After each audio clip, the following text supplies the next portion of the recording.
நீங்கள் step wise போடணும்னா இந்த 2 ஃபார்முலா யூஸ் பண்ணுங்க. டைரெக்டாக உங்களுக்கு கான்செப்ட் புரிஞ்சிச்சு அப்படின்னா இது 200 டிவைடட் பை 1800 இன்ட்டு 100 அவ்வளோதான். டைரெக்டாக நீங்கள் பர்சன்டேஜ் வேல்யூ கண்டுபிடிச்சு. ஒரு வியாபாரி 1800க்கு ஒரு சைக்கிளை வாங்கி 200 லாபத்துடன் விற்கிறார் என்றால் லாப சதவீதம் என்ன? ஸோ உங்களுக்கு லாப சதவீதத்துக்கு ஃபார்முலா என்ன? Gain percentage equal to SP minus CP divided by CP into 100. இங்கே எஸ்பி வேல்யூ எனக்கு தெரியாது, ஆனால் லாபம் எவ்வளோன்னு கொடுத்துருக்காங்கன்னா 200 கொடுத்துருக்கான். இது கெயின் பர்சன்டேஜ் கண்டுபிடிக்கிறது.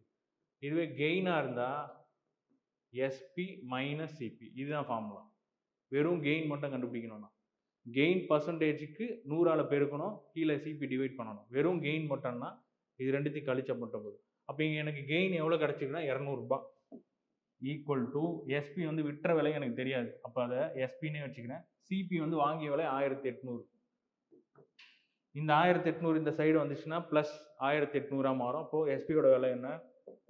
2000 வந்துச்சா? இப்போ எனக்கு எஸ்பி தெரியும், சிபி தெரியும். இந்த ஃபார்முலாவில் சப்ஸ்டியூட் பண்ணலாமா? அப்போ என்ன வருது? 200 டிவைடட் பை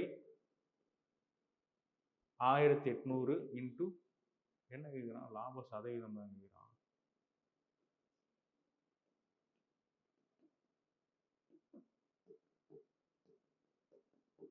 11 1/9%.